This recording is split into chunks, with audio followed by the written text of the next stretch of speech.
A'udzubillahi minasyaitonirrajim. Bismillahirrahmanirrahim. Alhamdulillah rabbil alamin wal 'aqibatu lil muttaqin wala 'udwana illa 'alal zalimin. Rabbi shrah li sadri wa yassir li amri wahlul 'uqdatam min lisani yafqahu qawli. Alhamdulillah, kita berada lagi dalam bulan Ramadan 1445 Hijrah. Kita hampir mendekati kepada Lailatul Qadar. Moga-moga Allah Subhanahu wa taala memberikan kita malam tersebut dan memberikan kita kekuatan untuk beribadah sepanjang malam yang dijanjikan sebagai malam Al-Qadr. Amin ya rabbal alamin. Alhamdulillah, kita telah pun masuk kepada bahagian tema yang terakhir daripada siri 10 ayat Ramadan pada tahun ini yang bertemakan tentang Islam sebagai sistem hidup yang sempurna. Apabila kita telah membincangkan berkenaan Islam di dalam pembinaan individu, kemudian Islam dalam pembinaan masyarakat, maka Islam juga akan membina sebuah tamadunnya sendiri, sebuah sistem hidupnya sendiri, tanpa perlu mengambil ataupun tanpa perlu mengimport sistem-sistem yang bukan Islam. Kerana inilah Nabi SAW diutuskan oleh Allah Subhanahu Wa Taala di bawah ayat وَمَا أَرْسَلْنَاكَ إِلَّا رَحْمَةً لِلْعَالَمِينَ. Maknanya tidaklah diturunkan Nabi SAW sebagai rahmat. Tidaklah diturunkan Nabi SAW melainkan menjadi rahmat kepada seluruh alam. Jadi dalam tema pada hari ini, insya-Allah, ayat yang pertama berkaitan dengan tema Islam sebagai sistem hidup, kita akan sama-sama melihat daripada suratul Baqarah. Di tengah-tengah itu Allah Subhanahu wa taala berfirman, wa anfiqu fi sabilillah wa la tulqu bi aydikum ila tahlukah wa ahsinu innallaha yuhibbul muhsinin. Maknanya, dan infakkanlah diri kamu, harta kamu di jalan Allah Subhanahu wa taala, dan jangan kamu mencampakkan diri kamu ila tahlukah, dalam kebinasaan, dalam kehancuran. Wa ahsinu, dan berbuat baiklah, innallaha yuhibbul muhsinin, dan Allah mencintai orang-orang yang membuat baik. Apa yang kita boleh belajar daripada ayat ini seringkali difahami wala tulqu bi aidikum ila tahlukah dalam konteks individu. Janganlah kamu mencampakkan diri kamu dalam kebinasaan. Janganlah kamu memudaratkan diri kamu. Jangan kamu menghancurkan diri kamu. Itu mungkinlah kefahaman yang tidak pun salah. Tetapi apabila kita melihat secara keseluruhan ataupun secara asbab nuzul ayat ini sendiri, maknanya ketika keadaan bagaimana ayat ini diturunkan, itu jauh lebih penting. Ayat ini diturunkan di Madinah. Ayat ini diturunkan dalam keadaan para sahabat tidak lagi diseksa seperti mana sebelum hijrah. Maknanya ketika mana mereka di Mekah. Ayat ini menunjukkan keadaan yang ataupun keadaan suasana ketika ini, para sahabat boleh sahaja untuk hidup selesa sebab mereka dah jadi pemimpin. Mereka dah ada kuasa di Madinah. Mereka boleh untuk hidup mewah. Tetapi dalam masa yang sama Allah Subhanahu Wa Taala memerintahkan jihad. Maknanya mereka kena keluar dan mereka kena mengeksposkan diri mereka kepada syahid. Maknanya mengeksposkan diri mereka kepada dibunuh ataupun dimatikanlah oleh musuh.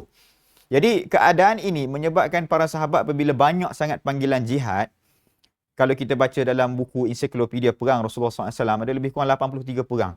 Kalau kita bahagi dengan tempoh 10 tahun di Madinah tu, kalau matematik simple lah, kita kata tak sampai 2 bulan kena keluar perang, tak sampai 2 bulan kena keluar perang. Itulah matematik mudah saya. Maknanya sentiasa adanya jihad di Madinah untuk pergi sana, pergi sini, pergi sana, pergi sini. Dan menyebabkan para sahabat tak sempat nak fikirkan tentang ekonomi keluarga sendiri. Bagaimana mereka nak bagi makan kepada anak bini mereka kalau kena keluar. Jadi para sahabat pun mula rasa lemah, mula rasa down, mula rasa tak nak pergi perang ataupun tak nak pergi berjihad. Maka Allah turunkan ayat ini. Apa maksud wala tulqu bi aidikum ila tahlukah? Ulama menyatakan bahawa ataupun para sahabat memahami adalah bahawa wala tatrukul jihad. Jangan kamu meninggalkan jihad. Jadi apakah hubungan di antara kebinasaan dan jihad? Ulama membahaskan bahawa apabila sahabat tinggalkan jihad, maka musuh akan menjadi lebih kuat. Maka musuh akan menjadi lebih berani dan kamu akan kemudiannya dikalahkan. Itulah maknanya kebinasaan apabila dikalahkan, apabila keadaan musuh itu menjadi kuat. Jadi sebab itulah kefahaman ayat ini nak menunjukkan bahawa Islam ini bukan sekadar pada peringkat individu, Islam juga bukan sekadar pada peringkat masyarakat. Sebaliknya Islam juga mesti dibawa kepada seluruh alam seperti mana kita membacakan ayat di awal sesi tadi. wa ma arsalnaka illa rahmatan lil alamin. Maknanya ayat-ayat Allah Subhanahu Wa Taala tadi, syariat Allah Subhanahu Wa Taala tadi mesti sampai kepada seluruh bumi ini yang dimiliki oleh Allah Subhanahu Wa Taala menerusi melalui jihad. Jadi apabila ditinggalkan jihad ataupun apabila dijauhkan kefahaman terhadap jihad, maka pastilah berlaku kebinasaan yang kita lihat pada hari ini di Palestin. Walaupun Kesatuan Ulama Sedunia yang dipengerusikan oleh Syekh Ali Muhyiddin Al-Qurahdari hafizahullah yang telah menyatakan statement pada bulan Oktober lagi bahawa difardukan jihad kepada negara-negara Islam. Tapi sampai hari ini tidak ada langsung negara-negara yang berjihad untuk melawan Israel. Menunjukkan apa? Apabila tidak adanya jihad, musuh makin kuat dan kamu akan dikalahkan. Tetapi sebaliknya, apabila kita lihat apa yang berlaku di dalam Palestin sendiri, kerana kesungguhan ataupun keistiqomahan tentera-tentera Hamas di dalam berjihad di dalam Palestin menyebabkan Israel tak senang duduk. Musuh tak senang duduk. Begitulah worldview yang Islam tunjukkan kepada kita selain daripada memahami Islam dari sudut individu, selain daripada memahami Islam dari sudut masyarakat. Ayat ini juga memberikan satu kefahaman bahawa janganlah kita hanya fikirkan tentang kebinasaan individu. Wala tulqu biaidikum ila tahlukah, maknanya jangan kamu mencampakkan diri kamu kepada kebinasaan. Kalau kita faham, sahabat faham jangan kamu pergi berjihad kerana nanti itu kebinasaan. Tetapi sahabat faham sebaliknya, kerana tidak pergi berjihad itulah umat ini yang akan mati.